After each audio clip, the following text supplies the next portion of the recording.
ദേവുവിന് ഉള്ളിലെ മുള പൊട്ടിയ ഭയം അവളെ കാർന്നു തിന്നുകൊണ്ടിരുന്നു. ഓരോ ദിവസവും അനുവിൻ്റെയും ബാക്കിയുള്ള കുട്ടികളുടെയും വായിൽ നിന്നും അവരെ പറ്റി വീണ ഓരോ വാക്കുകളും അവളുടെ ഉള്ളിൽ കൂരമ്പ് പോലെ തറച്ചു നിന്നു. ഓരോ ദിവസവും അവർ വരും എന്ന് പ്രതീക്ഷിച്ച് അവരെ കണ്ടുമുട്ടുന്ന ആ നിമിഷത്തെ ദുസ്വപ്നം കണ്ട് അവൾ തള്ളി നീക്കി. അവൾ ഒട്ടും പ്രതീക്ഷിക്കാത്ത ഒരു നിമിഷം അവരെ കണ്ടുമുട്ടുമെന്നറിയാതെ അവൾ അന്ന് ആ വീട്ടിൽ നിന്നും ഇറങ്ങി. 2 ദിവസമായി ഡാൻസ് ക്ലാസ്സും ഇല്ലായിരുന്നു. നാളെ മുതൽ വീണ്ടും തുടങ്ങണമെന്ന് ഓരോ വീടുകളിലെയും കുട്ടികളോട് പറഞ്ഞാണ് അവൾ ബസ് സ്റ്റോപ്പിലേക്ക് വരെ എത്തിയത്. ബസ് വന്ന് യാന്ത്രികമായി അതിൽ കയറി കോളേജ് ജംഗ്ഷൻ ടിക്കറ്റ് എടുത്തു. കോളേജ് ജംഗ്ഷൻ കണ്ടക്ടറുടെ വിളി കേട്ടാണ് അവൾ ചിന്തകളിൽ നിന്ന് ഉണർന്നത്. സ്റ്റോപ്പിൽ വന്ന് ഇറങ്ങിയപ്പോൾ പതിവ് പോലെ അനു അവളെയും കാത്തു നിൽക്കുന്നുണ്ടായിരുന്നു. ഇപ്പോൾ അവർ ഇരുവരും തമ്മിൽ നല്ലൊരു ആത്മബന്ധം ഉടലെടുത്തു കഴിഞ്ഞിരുന്നു. എന്നത്തെയും പോലെ ഓരോ കാര്യമൊക്കെ പറഞ്ഞ് ക്ലാസ്സിൽ പോയിരുന്നു. ദേവുവിനാണെങ്കിൽ എന്തോ പരവേശം പോലെ തോന്നി.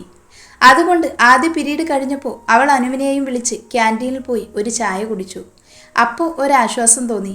തിരിച്ച് ക്ലാസ്സിലേക്ക് പോയി. നേരം ഉച്ചയോടടുത്തപ്പോൾ പൊടി പറത്തിക്കൊണ്ട് ഡെയർ ഡെവിൾസിൻ്റെ താറ് കോളേജ് കോമ്പൗണ്ടിലേക്ക് ഇരച്ചു കയറി. സ്വന്തം കോളേജാകുമ്പോൾ എപ്പോൾ വേണമെങ്കിലും വരികയും പോവുകയും ചെയ്യാമല്ലോ. ഡ്രൈവ് ചെയ്തിരുന്നത് ക്രിസ്റ്റി ആയിരുന്നു.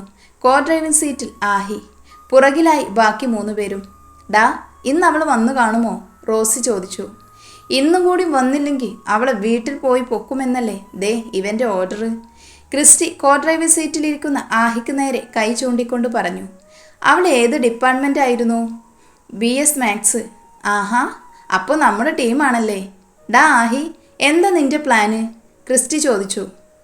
അവൻ്റെ ചോദ്യം കേട്ട് ആഹി വണ്ടിയിൽ നിന്നും ചാടിയിറങ്ങി.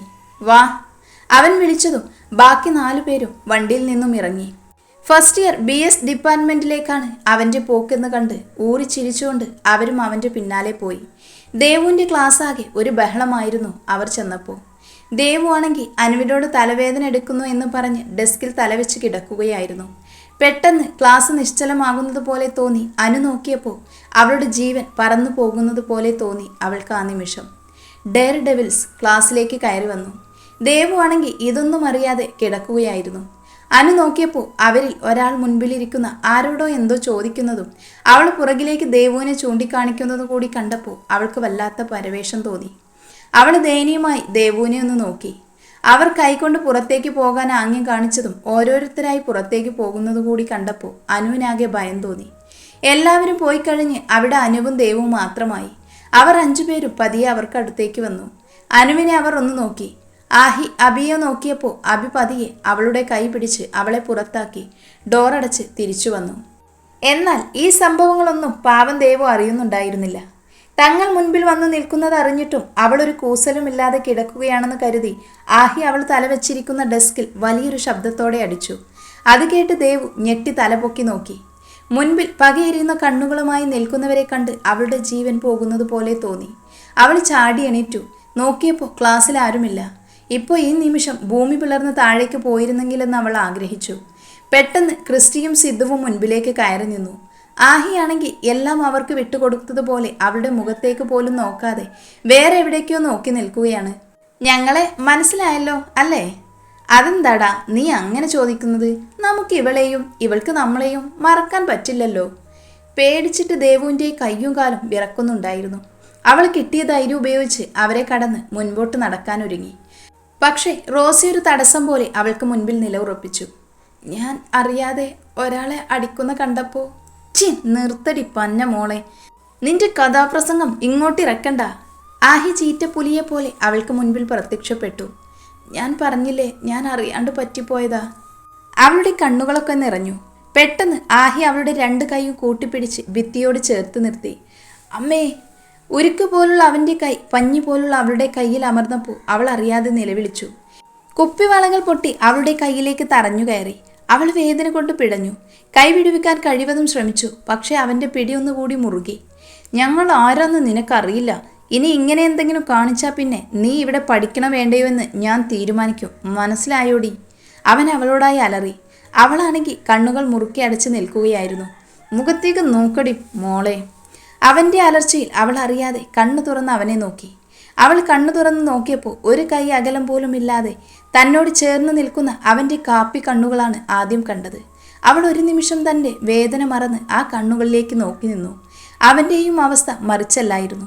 അവളുടെ വെള്ളാരം കണ്ണുകളിൽ തന്നെ അവൻ്റെ കണ്ണുകൾ ലയിച്ചുപോയി. നിറഞ്ഞൊഴുകിയ അവളുടെ കണ്ണുകൾ അവൻ്റെ നെഞ്ചിൽ കുത്തിവലിക്കുന്നത് പോലെ തോന്നി. പക്ഷെ പെട്ടെന്ന് തന്നെ അവൻ അവളിൽ നിന്നും നോട്ടം മാറ്റി. പല്ല് കടിച്ചു പിടിച്ച് ഒരു നിമിഷം അവൻ്റെ കൺട്രോൾ പോയതിൻ്റെ പേരിൽ സ്വയം ശപിച്ചു. ഞങ്ങളുടെ നേർക്ക് വന്നിട്ടുള്ളവരാരും പിന്നെ നിവർന്നു നിന്നിട്ടില്ല. പെണ്ണായിപ്പോയി, അല്ലെങ്കിൽ കണ്ടേനെ. അവൻ അവളിൽ നിന്നും പിടിവിട്ട് പുറകിലേക്ക് നീങ്ങി ദേഷ്യമടക്കാനാകാതെ അവളുടെ പുറകിലുള്ള ഭിത്തിയിൽ മുഷ്ടി ചുരുട്ടിയിടിച്ചു. ഇത് കണ്ട് ക്രിസ്റ്റി അവനെ പിടിച്ചു മാറ്റി. മതിടാ, വിട്ടേക്ക്. വേദന കൊണ്ട് പുളഞ്ഞ് കയ്യിൽ തന്നെ പിടിച്ചു നിൽക്കുന്ന ദേവുവിനെ ആഹി ഒന്നുകൂടെ നോക്കി.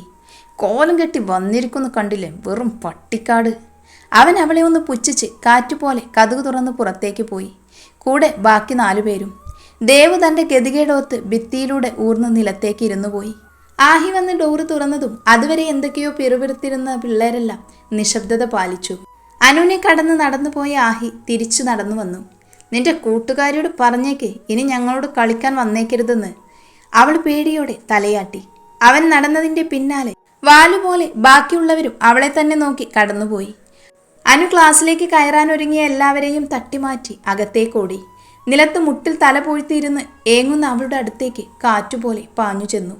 അവളുടെ തോളിൽ തൊട്ടു. മുഖം ഉയർത്തിയ അവളെ കണ്ടതും അനുവിന് ഹൃദയം പൊടിയുന്നത് പോലെ തോന്നി. ദേവു. അത് വിളിച്ചു തീരുന്നതിന് മുൻപേ അനുവിൻ്റെ തോളിലേക്ക് അവൾ ചാഞ്ഞിരുന്നു. പതിയെ അവളെ പിടിച്ച് എഴുന്നേൽപ്പിക്കാൻ നോക്കി. അവൾ എരിവലിക്കുന്നത് കണ്ട് കയ്യിലേക്ക് നോക്കി അനു. കുപ്പിവള പൊട്ടി 1-2 തറച്ച് കയറിയിട്ടുണ്ട്. അതിൽ നിന്നും ചോര പൊടിഞ്ഞു നിൽക്കുന്നതും കണ്ടു അനു. കൈയാകെ ഒരു ചുവപ്പുമയം. അനു പതിയെ അവളുടെ കയ്യിൽ നിന്നും അതെല്ലാം എടുത്തു മാറ്റി തൻ്റെ ഷോള് കീറി അതിൽ കെട്ടി. എന്നിട്ട് പതിയെ അവളെ എഴുന്നേൽപ്പിച്ചു. ദുഷ്ടന്മാര് കാണിച്ചു വെച്ചേക്കുന്ന കണ്ടില്ലേ, ഒരു പെണ്ണാണെന്ന് പോലും ഓർക്കാതെ. അവരുടെ കൂട്ടത്തിലും പെണ്ണുങ്ങളില്ലേ? അവളുമാരെ തൊട്ടാലും ഇതുപോലെ തന്നെ വേദനിക്കും. അനു പറഞ്ഞത് കുറച്ച് ഉച്ചത്തിലായിപ്പോയി. അതുകൊണ്ട് ദേവു പേടിച്ച് വാ പൊത്തി. എന്തിനാടി പേടിക്കുന്നേ? ഇവന്മാരെയൊക്കെ പേടിച്ച ജീവിതകാലം മുഴുവൻ അതിനെ സമയം കാണൂ. നീ വാ. അവളുടെ കയ്യിൽ പിടിച്ച് നടക്കാൻ ഒരുങ്ങിയതും ചക്കരയിൽ ഈച്ച പൊതിഞ്ഞ പോലെ ക്ലാസ്സിലെ സകല കുട്ടികളും അവളെ പൊതിഞ്ഞു. ആരൊക്കെയോ എന്താ പറ്റിയതെന്ന് ചോദിക്കുന്നുണ്ട്. എന്നാൽ അതൊന്നും ദേവു കേൾക്കുന്നുണ്ടായിരുന്നില്ല ആ നിമിഷം. അവർ പുറത്തു പോകാൻ പറഞ്ഞപ്പോൾ ഒരു വാക്ക് എതിർ പറയാതെ പുറത്തേക്ക് പോയവരല്ലേ ഇപ്പോൾ അന്വേഷിക്കാൻ വന്നിരിക്കുന്നു. എല്ലാവരും അപ്പോൾ ഒറ്റക്കെട്ടായിട്ട് നിന്നിരുന്നെങ്കിൽ ഇവൾക്ക് ഇങ്ങനെ വരില്ലായിരുന്നു. അനു പല്ല് കടിച്ചു പിടിച്ചുകൊണ്ട് പറഞ്ഞു. അനു വേണ്ട, വാ, ഇവിടെ നിന്ന് പോകാം പ്ലീസ്. അവളുടെ സംസാരം കേട്ട് അനു അവളുമായി പുറത്തേക്ക് പോയി. നീ ഇങ്ങനെ സൈലൻ്റ് ആയിരുന്ന ഒന്നും നടക്കില്ല ദേവു. കുറച്ചുകൂടെ ബോൾഡ് ആവണം. അല്ല, അവരെന്താ പറഞ്ഞേ? അവൾ നടന്നതെല്ലാം പറഞ്ഞുകൊടുത്തു. അവനാ ആ ഡെവിൾ. അവൻ ആരെങ്കിലും നല്ലൊരു പണി കൊടുക്കണം, എന്നാൽ മാത്രമേ അവൻ പഠിക്കൂ. ഒന്ന് പതുക്കെ പറയാനോ, ഇനി ആരെങ്കിലും അത് കേട്ടാ അത് മതി. അവൾ നിർവികാരതയോടെ പറഞ്ഞു. ദേ, ഇതാ നിന്റെ പ്രശ്നം. മതി അനു, നിർത്ത്. ഇനിയും അതിനെപ്പറ്റി പറയണ്ട. എന്ത് പറയണ്ട എന്ന്? മതി അനു, പ്ലീസ്. നീ വാ. ഇത് ഇങ്ങനെ വിട്ടാൽ ശരിയാവില്ല. നമ്മുടെ പ്രിൻസിപ്പാളിനോട് കംപ്ലൈൻറ്റ് ചെയ്യാം. കേൾക്കാത്തതെന്തോ കേട്ട പോലെ ദേവു ഞെട്ടി അവളെ നോക്കി. നീയല്ലേ അനു പറഞ്ഞത് ഇത് അവരുടെ കോളേജ് തന്നെയാണെന്ന്? എന്ന് കരുതി, സ്വന്തം കോളേജാണെന്ന് കരുതി ഇങ്ങനെയൊക്കെയാണ് ചെയ്യേണ്ടത്? ഒരു തെറ്റ് കണ്ടപ്പോൾ എതിർത്തു എന്ന് വെച്ച് ഇങ്ങനെ ഇട്ട് ദ്രോഹിക്കേണ്ട കാര്യമില്ല. അതാരായിരുന്നാലും. വേണ്ട അനു, ഇനി അതിൻ്റെ പേര് ഇനിയും അവർ വേണ്ട. ഞാൻ പഠിക്കാനല്ലേ ഇങ്ങോട്ട് വന്ന്. 3 വർഷം എങ്ങനെയെങ്കിലും തള്ളി നീക്കണം. ഇനിയൊരു പ്രശ്നം വേണ്ട പ്ലീസ്. അവൾ തൊഴുകൈകളോടെ പറയുന്നത് കണ്ട് അനു പറഞ്ഞു. നീ ഇത്ര പാവമായിപ്പോയല്ലോ ദേവു. അവളുടെയും കണ്ണു നിറഞ്ഞു. നിന്നെപ്പോലൊരു കൂട്ടുകാരിയെ കിട്ടിയത് എൻ്റെ ഭാഗ്യമാണ് ദേവു. അവൾ ദേവുവിനെ ഇറുകെ കെട്ടിപ്പിടിച്ചു. അയ്യേ വിടനു, ആരെങ്കിലും കാണും. അതെ, എൻ്റെ കൈ നോവുന്നു കേട്ടോ. അത് കേട്ടതും അനു പെട്ടെന്ന് അവളിൽ നിന്നും മാറി. വാ, ക്ലാസ്സിലേക്ക് പോകാം. ഇന്നിനി ഞാൻ ക്ലാസ്സിലേക്ക് ഇല്ലടാ. ലൈബ്രറിയിലോ മറ്റോ പോയിരിക്കാം. നീ ക്ലാസ്സിലേക്ക് പൊക്കോ. അയ്യടാ, ഞാനും ഉണ്ട്. അങ്ങനെ ഇപ്പോൾ നീ ഒറ്റയ്ക്ക് ഇരിക്കണ്ട. അതും പറഞ്ഞ് മുൻപിൽ കയറി അനു ലൈബ്രറി ലക്ഷ്യമാക്കി നടന്നു. ആഹിറും കൂട്ടരും പോയത് ക്യാൻറ്റീനിലേക്കായിരുന്നു. ജ്യൂസിന് ഓർഡർ കൊടുത്ത് 5 പേരും അവിടെ ഇരുന്നു. ചെയ്തത് കുറച്ച് കൂടിപ്പോയോ? അബി അവരോടായി ചോദിച്ചു. എവിടുന്ന്? അവൾക്ക് ഇത് വേണം. അന്ന് എന്തൊരു നാക്കായിരുന്നു, ക്രിസ്റ്റി പറഞ്ഞു. എന്നാലും ഒരു പെണ്ണല്ലേ. നിനക്ക് അത്രയും വിഷമാണെങ്കിൽ നീ പോയി സമാധാനിപ്പിച്ചിട്ട് വാ, സിദ്ധു ദേഷ്യത്തോടെ അബിയോട് പറഞ്ഞു. ആഹിയാണെങ്കിൽ ഇതൊന്നും ശ്രദ്ധിക്കാതെ ഫോണിൽ കുത്തിക്കൊണ്ടിരിക്കുകയായിരുന്നു. ഡാ ആഹി, നിന്റെ കയ്യിൽ എന്താ? അപ്പോഴാണ് അവനും അത് ശ്രദ്ധിക്കുന്നത്. ചോര. ഇത് എവിടെ നിന്നാ? അബി ചോദിച്ചു. ആ പെണ്ണിൻ്റെ വള പൊട്ടിയായിരുന്നു. അവളുടെ കയ്യിൽ നിന്നും ആയതാവും. അപ്പോഴാണ് ആഹിയും അത് ഓർത്തത്. കയ്യിൽ കടന്നു പിടിച്ചപ്പോൾ പെണ്ണിന്റെ കുപ്പിവള ഞെരിഞ്ഞുടഞ്ഞതറിഞ്ഞിരുന്നു. പക്ഷേ അപ്പോഴത്തെ ദേഷ്യത്തിന് അത് ശ്രദ്ധിച്ചില്ല. പോയി വാഷ് ചെയ്തിട്ട് വാ, അബി ആഹിയോടായി പറഞ്ഞു. കുപ്പിവള, ചുരിദാർ, പട്ടിക്കാട്. അവനൊന്ന് പുച്ഛിച്ച് ചിരിച്ചു. എന്നിട്ട് പതിയെ എണീറ്റ് വാഷ്റൂമിലേക്ക് പോയി. കൈ വാഷ് ചെയ്തു. വൈറ്റ് കളർ വാഷ് ബേസിൽ റെഡ് കളർ ആകെ പടർന്നു. അത് കാണി അവൻ അവളുടെ നിറഞ്ഞ കണ്ണുകൾ ഓർമ്മ വന്നു. ആഹി കണ്ണാടിയിലേക്ക് നോക്കി. ആഹിർ ഭൈരവ്, നിനക്ക് എന്താണ് സംഭവിക്കുന്നത്? യാതൊരു സെന്റിമെന്റ്സും ഇല്ലാത്ത നിന്നെ അവളുടെ നിറഞ്ഞ കണ്ണുകൾ ഇങ്ങനെ അലട്ടുന്നത് എന്തിനാണ്? ഇനിയൊരു പക്ഷേ. കണ്ണാടിയിലെ അവന്റെ പ്രതിബിംബം അവനോട് പറഞ്ഞു. നോ. അവന്റെ അലർച്ച ആ റൂമിൽ പ്രതിധ്വനിച്ചു. ഈ ആഹിറിന് അങ്ങനെ ഒരു സെന്റിമെന്റ്സും ഇതുവരെ ഉണ്ടായിട്ടില്ല, ഇനി ഉണ്ടാവുകയുമില്ല. അതും പറഞ്ഞവൻ കാറ്റുപോലെ ഇറങ്ങി പുറത്തേക്ക് പോയി. അവന്റെ പോക്ക് കണ്ട് ക്രിസ്റ്റി അവരോടൊപ്പം പോകാൻ തുനിഞ്ഞുവെങ്കിലും അബി അത് തടഞ്ഞു. വേണ്ടടാ, അവൻ പോട്ടെ, ലൈബ്രറിയിലേക്കാവും. ഒത്തിരി ഡിസ്റ്റർബൻസ് മനസ്സിന് വരുമ്പോൾ അവൻ പുസ്തകങ്ങളിലേക്ക് ഒതുങ്ങി കൂടാറില്ലേ പതിവ്. കുറച്ച് കഴിഞ്ഞ് നമുക്ക് പോകാം. അബി പറഞ്ഞത് ശരിയായിരുന്നു. കാറ്റുപോലെ അവൻ പാഞ്ഞു പോയത് ലൈബ്രറിയിലേക്കായിരുന്നു. അവിടെ ഒരു സൈഡിലായി അനൂപും ഇരുന്നുറങ്ങുകയായിരുന്നു, ടേബിളിൽ തലവെച്ച്. ദേവുവാണെങ്കിൽ കയ്യിലെ കെട്ടഴിച്ച് വേസ്റ്റ് ബിന്നിലേക്കിട്ടു. ഇല്ലെങ്കിൽ ഇനി ഇതെങ്ങാനും വീട്ടിൽ അച്ഛയോ മറ്റോ കണ്ട ഇനി അത് മതി. കയ്യിലെ പാട് ചെറുതായൊന്ന് വിരലോടിച്ചു. 2-3 സ്ഥലത്ത് കുപ്പിവള കൊണ്ട് മുറിഞ്ഞിട്ടുണ്ട്. കെട്ടിവെച്ചിരിക്കുന്നത് കൊണ്ട് ഇപ്പോൾ ബ്ലീഡിംഗ് ഇല്ല. അവൾ വേസ്റ്റ് ബിന്നിന്റെ അടുത്തു നിന്ന് തിരിഞ്ഞ് അനുവിന്റെ അടുത്തേക്ക് പോകാൻ തുനിഞ്ഞതും എന്തോ വന്ന് ശക്തിയായി ഇടിച്ചു.